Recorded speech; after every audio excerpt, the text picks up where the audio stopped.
In the 480th year after the Israelites came out of Egypt, in the 4th year of Solomon's reign over Israel, in the month of Ziv, the 2nd month, he began to build the temple of the Lord.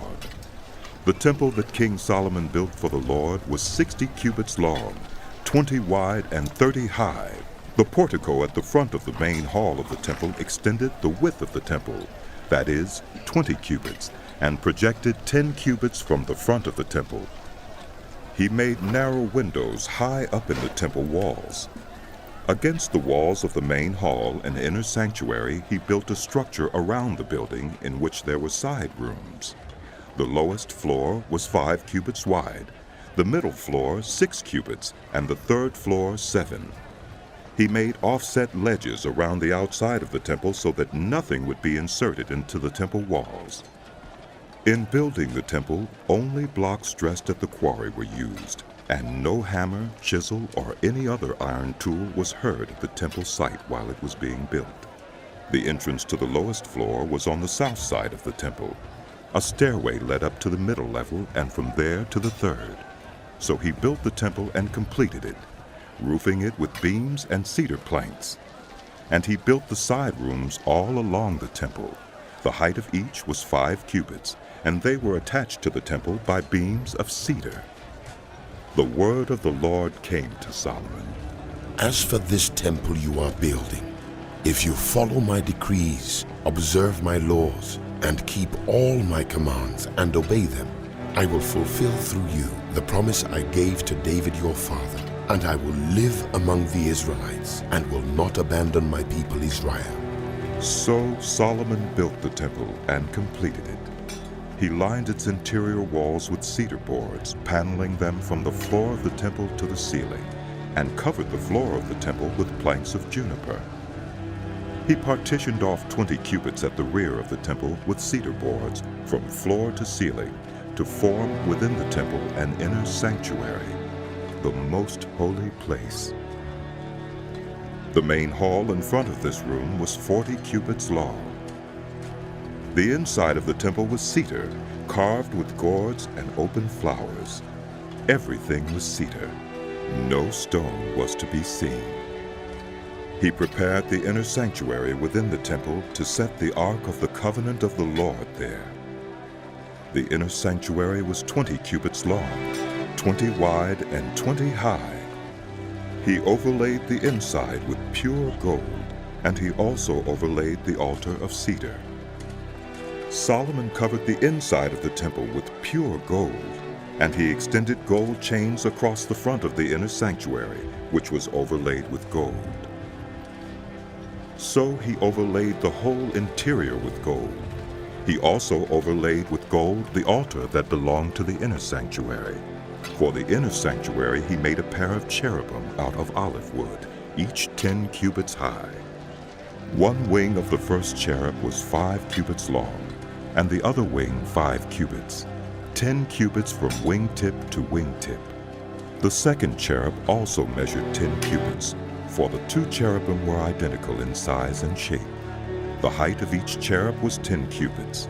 He placed the cherubim inside the innermost room of the temple, with their wings spread out. The wing of one cherub touched one wall, while the wing of the other touched the other wall, and their wings touched each other in the middle of the room. He overlaid the cherubim with gold. On the walls all around the temple, in both the inner and outer rooms, he carved cherubim, palm trees, and open flowers. He also covered the floors of both the inner and outer rooms of the temple with gold.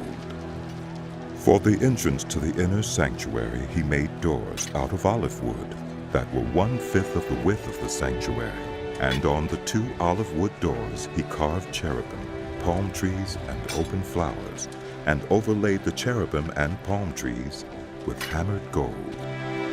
In the same way, for the entrance to the main hall, he made door frames out of olive wood that were 1/4 of the width of the hall. He also made 2 doors out of juniper wood, each having 2 leaves that turned in sockets. He carved cherubim, palm trees, and open flowers on them, and overlaid them with gold hammered evenly over the carvings.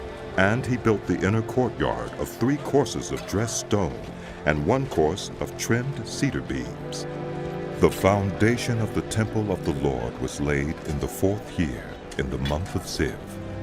In the 11th year, in the month of Bul, the 8th month, the temple was finished in all its details according to its specifications. He had spent 7 years building it. It took Solomon 13 years, however, to complete the construction of his palace. He built the palace of the forest of Lebanon, 100 cubits long, 50 wide, and 30 high, with 4 rows of cedar columns supporting trimmed cedar beams.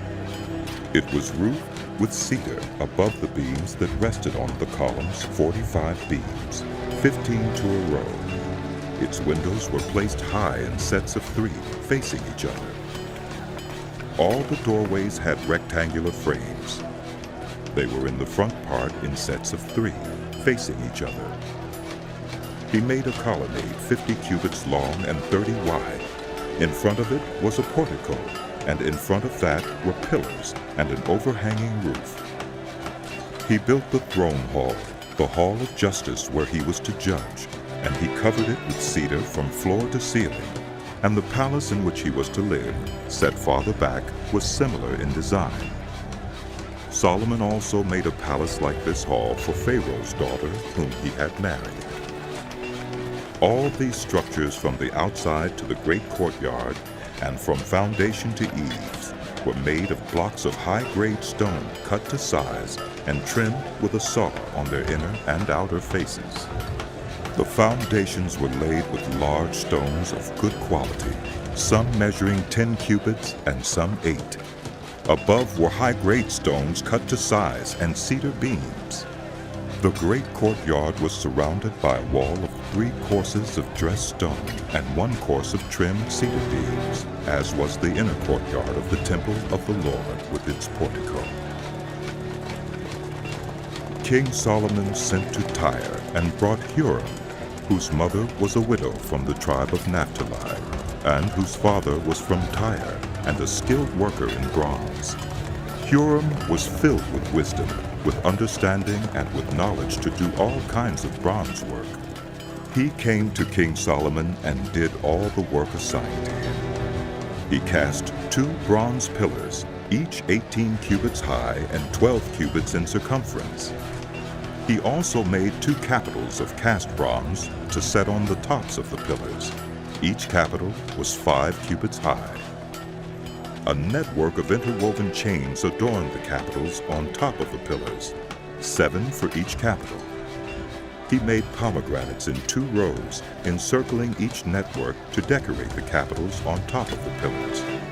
He did the same for each capital. The capitals on top of the pillars in the portico were in the shape of lilies, 4 cubits high. On the capitals of both pillars, above the bowl-shaped part, next to the network, were the 200 pomegranates in rows all around. He erected the pillars at the portico of the temple. The pillar to the south he named Jachin, and the one to the north, Boaz. The capitals on top were in the shape of lilies. And so the work on the pillars was completed. He made the sea of cast metal, circular in shape, measuring 10 cubits from rim to rim, and 5 cubits high. It took a line of 30 cubits to measure around it. Below the rim, gourds encircled it, 10 to a cubit. The gourds were cast in 2 rows in one piece with the sea. The sea stood on 12 bulls, 3 facing north, 3 facing west, 3 facing south, and 3 facing east. The sea rested on top of them, and their hindquarters were toward the center. It was a handbreadth in thickness, and its rim was like the rim of a cup. Like a lily blossom, it held 2,000 baths. He also made 10 movable stands of bronze. Each was 4 cubits long, 4 wide, and 3 high. This is how the stands were made. They had side panels attached to uprights. On the panels between the uprights were lions, bulls, and cherubim, and on the uprights as well. Above and below the lions and bulls were wreaths of hammered work. Each stand had 4 bronze wheels with bronze axles, and each had a basin resting on 4 supports, cast with wreaths on each side. On the inside of the stand there was an opening that had a circular frame 1 cubit deep. This opening was round, and with its basework it measured 1.5 cubits. Around its opening there was engraving. The panels of the stands were square, not round. The 4 wheels were under the panels, and the axles of the wheels were attached to the stand. The diameter of each wheel was 1.5 cubits. The wheels were made like chariot wheels. The axles, rims, spokes, and hubs were all of cast metal. Each stand had 4 handles, 1 on each corner, projecting from the stand. At the top of the stand there was a circular band 1/2 cubit deep. The supports and panels were attached to the top of the stand. He engraved cherubim, lions, and palm trees on the surfaces of the supports and on the panels in every available space, with wreaths all around. This is the way he made the 10 stands. They were all cast in the same molds and were identical in size and shape. He then made 10 bronze basins, each holding 40 baths and measuring 4 cubits across, 1 basin to go on each of the 10 stands. He placed 5 of the stands on the south side of the temple and 5 on the north. He placed the sea on the south side, at the southeast corner of the temple. He also made the pots and shovels and sprinkling bowls. So Hiram finished all the work he had undertaken for King Solomon in the temple of the Lord. The 2 pillars, the 2 bowl-shaped capitals on top of the pillars, the 2 sets of network decorating the 2 bowl-shaped capitals on top of the pillars, the 400 pomegranates for the 2 sets of network, 2 rows of pomegranates for each network decorating the bowl-shaped capitals on top of the pillars, the 10 stands with their 10 basins, the sea and the 12 bulls under it, the pots, shovels, and sprinkling bowls. All these objects that Hiram made for King Solomon for the temple of the Lord were of burnished bronze. The king had them cast in clay molds in the plain of the Jordan between Succoth and Zarethan. Solomon left all these things unweighed because there were so many. The weight of the bronze was not determined. Solomon also made all the furnishings that were in the Lord's temple: the golden altar, the golden table on which was the bread of the presence, the lampstands of pure gold, 5 on the right and 5 on the left in front of the inner sanctuary, the gold floral work and lamps and tongs, the pure gold basins, wick trimmers, sprinkling bowls, dishes, and censers, and the gold sockets for the doors of the innermost room, the most holy place, and also for the doors of the main hall of the temple. When all the work King Solomon had done for the temple of the Lord was finished, he brought in the things his father David had dedicated, the silver and gold and the furnishings, and he placed them in the treasuries of the Lord's temple. Then King Solomon summoned into his presence at Jerusalem the elders of Israel, all the heads of the tribes and the chiefs of the Israelite families, to bring up the ark of the Lord's covenant from Zion, the city of David. All the Israelites came together to King Solomon at the time of the festival in the month of Ethanim, the 7th month. When all the elders of Israel had arrived, the priests took up the ark, and they brought up the ark of the Lord and the tent of meeting and all the sacred furnishings in it. The priests and Levites carried them up, and King Solomon and the entire assembly of Israel that had gathered about him were before the ark, sacrificing so many sheep and cattle that they could not be recorded or counted. The priests then brought the ark of the Lord's covenant to its place in the inner sanctuary of the temple, the most holy place, and put it beneath the wings of the cherubim. The cherubim spread their wings over the place of the ark and overshadowed the ark and its carrying poles. These poles were so long that their ends could be seen from the holy place in front of the inner sanctuary, but not from outside the holy place, and they are still there today. There was nothing in the ark except the 2 stone tablets that Moses had placed in it at Horeb, where the Lord made a covenant with the Israelites after they came out of Egypt. When the priests withdrew from the holy place, the cloud filled the temple of the Lord, and the priests could not perform their service because of the cloud, for the glory of the Lord filled his temple. Then Solomon said, "The Lord has said that he would dwell in a dark cloud. I have indeed built a magnificent temple for you, a place for you to dwell forever." While the whole assembly of Israel was standing there, the king turned around and blessed them. Then he said, "Praise be to the Lord, the God of Israel, who with his own hand has fulfilled what he promised with his own mouth to my father David. For he said, 'Since the day I brought my people Israel out of Egypt, I have not chosen a city in any tribe of Israel to have a temple built, that my name might be there. But I have chosen David to rule my people Israel.' My father David had it in his heart to build a temple for the name of the Lord, the God of Israel. But the Lord said to my father David, 'You did well to have it in your heart to build a temple for my name. Nevertheless, you are not the one to build the temple, but your son, who is your own flesh and blood. He is the one who will build the temple for my name.' The Lord has kept the promise he made. I have succeeded David my father, and now I sit on the throne of Israel, just as the Lord promised. And I have built the temple for the name of the Lord, the God of Israel.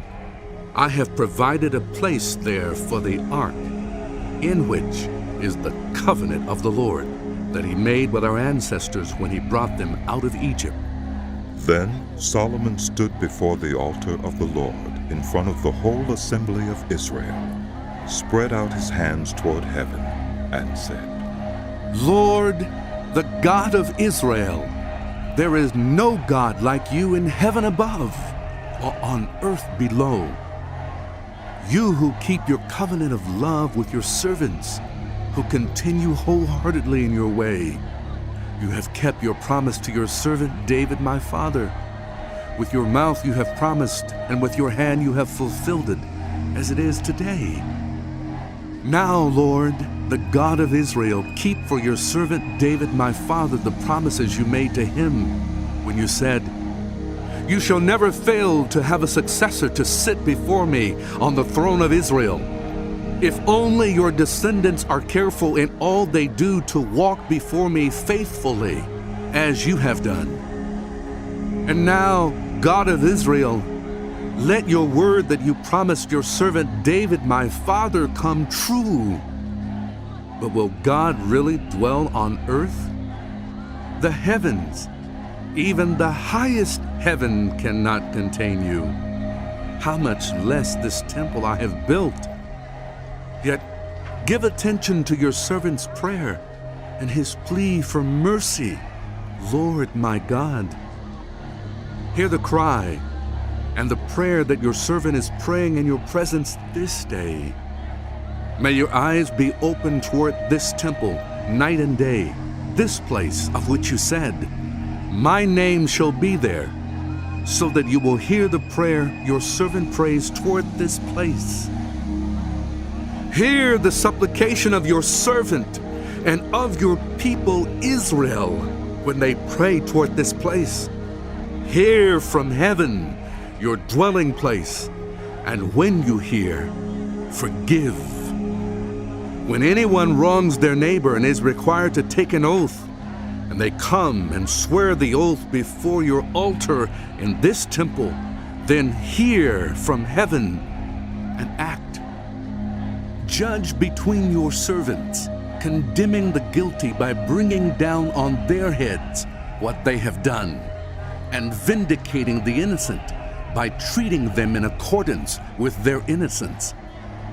When your people Israel have been defeated by an enemy because they have sinned against you, and when they turn back to you and give praise to your name, praying and making supplication to you in this temple, then hear from heaven and forgive the sin of your people Israel, and bring them back to the land you gave to their ancestors.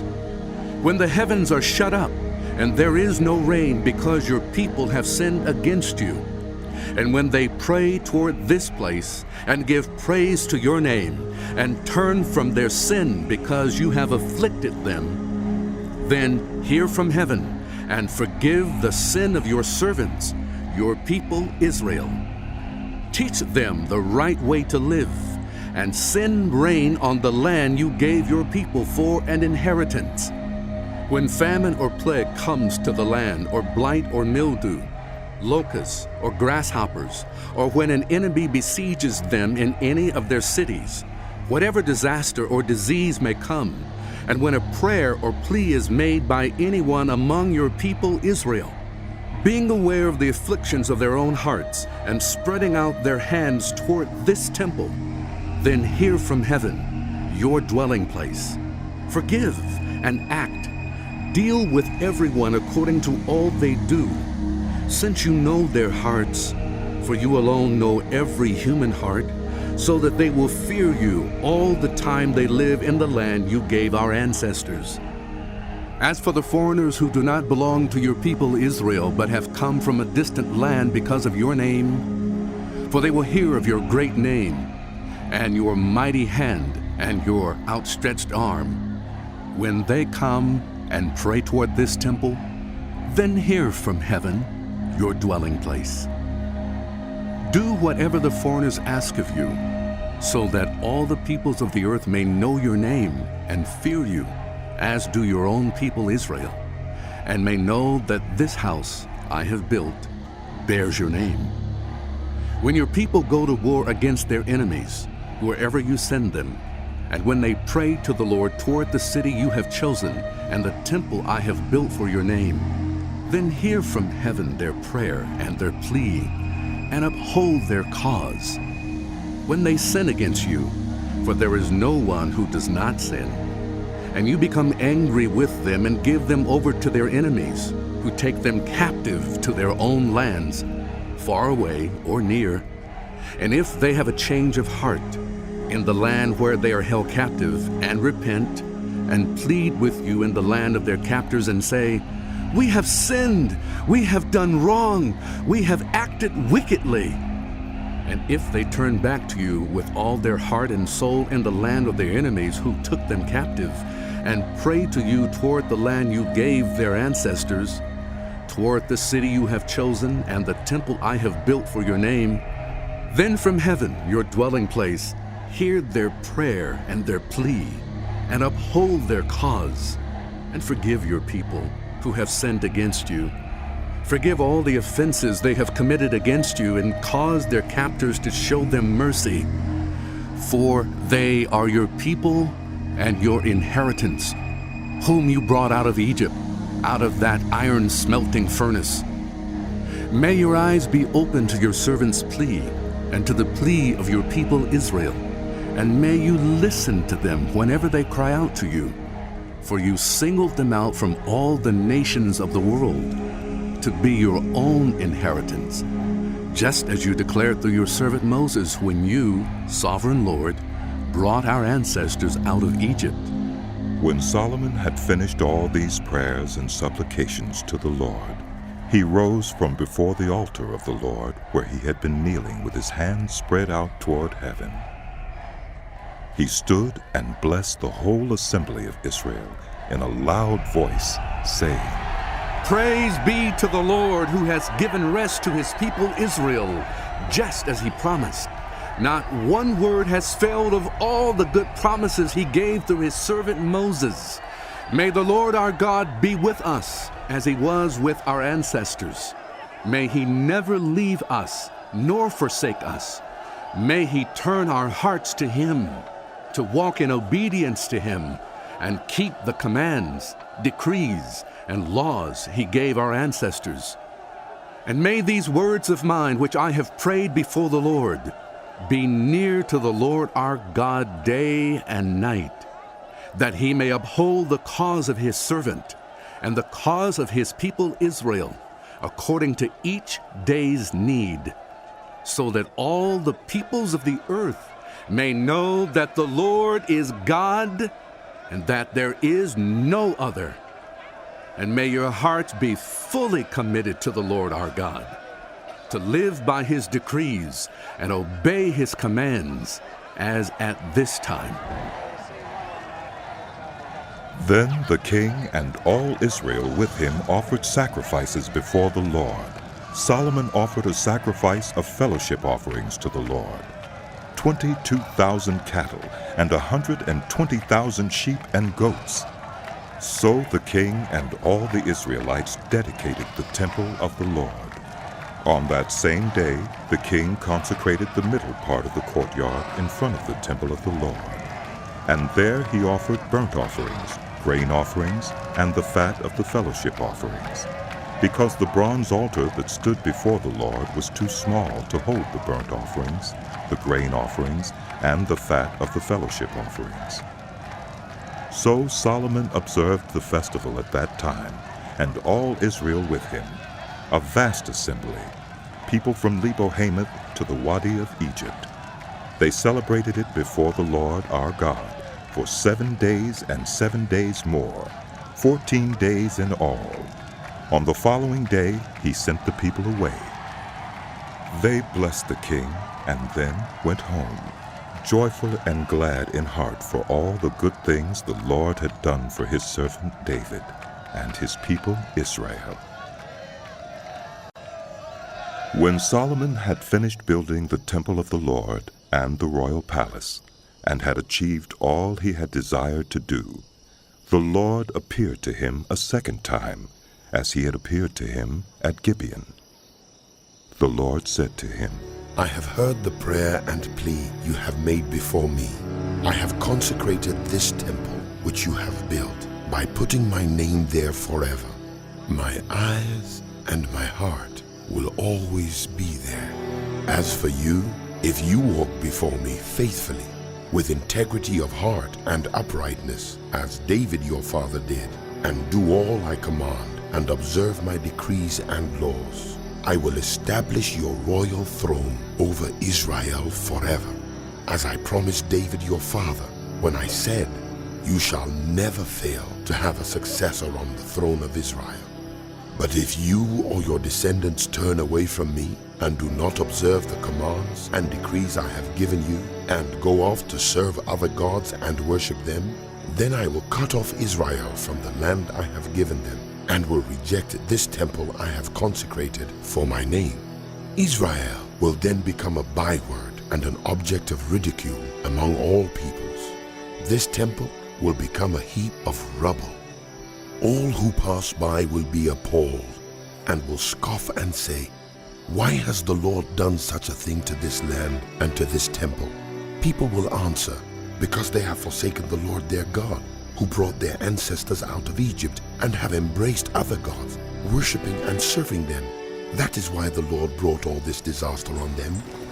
At the end of 20 years, during which Solomon built these two buildings, the temple of the Lord and the royal palace, King Solomon gave 20 towns in Galilee to Hiram, king of Tyre, because Hiram had supplied him with all the cedar and juniper and gold he wanted. But when Hiram went from Tyre to see the towns that Solomon had given him, he was not pleased with them. What kind of towns are these you have given me, my brother? He asked. And he called them the land of Kabul, a name they have to this day. Now Hiram had sent to the king 120 talents of gold. Here is the account of the forced labor King Solomon conscripted to build the Lord's temple, his own palace, the terraces, the wall of Jerusalem, and Hazor, Megiddo, and Gezer. Pharaoh, king of Egypt, had attacked and captured Gezer. He had set it on fire. He killed its Canaanite inhabitants and then gave it as a wedding gift to his daughter, Solomon's wife. And Solomon rebuilt Gezer. He built up Lower Beth Horon, Baalah, and Tadmor in the desert, within his land, as well as all his store cities and the towns for his chariots and for his horses. Whatever he desired to build in Jerusalem, in Lebanon, and throughout all the territory he ruled. There were still people left from the Amorites, Hittites, Perizzites, Hivites, and Jebusites. These people were not Israelites. Solomon conscripted the descendants of all these people remaining in the land, whom the Israelites could not exterminate, to serve as slave labor, as it is to this day. But Solomon did not make slaves of any of the Israelites. They were his fighting men, his government officials, his officers, his captains, and the commanders of his chariots and charioteers. They were also the chief officials in charge of Solomon's projects, 550 officials supervising those who did the work. After Pharaoh's daughter had come up from the city of David to the palace Solomon had built for her, he constructed the terraces. 3 times a year Solomon sacrificed burnt offerings and fellowship offerings on the altar he had built for the Lord, burning incense before the Lord along with them, and so fulfilled the temple obligations. King Solomon also built ships at Ezion-Geber, which is near Elath in Edom, on the shore of the Red Sea. And Hiram sent his servants, sailors who knew the sea, to serve in the fleet with Solomon's servants. They sailed to Ophir and brought back 420 talents of gold, which they delivered to King Solomon.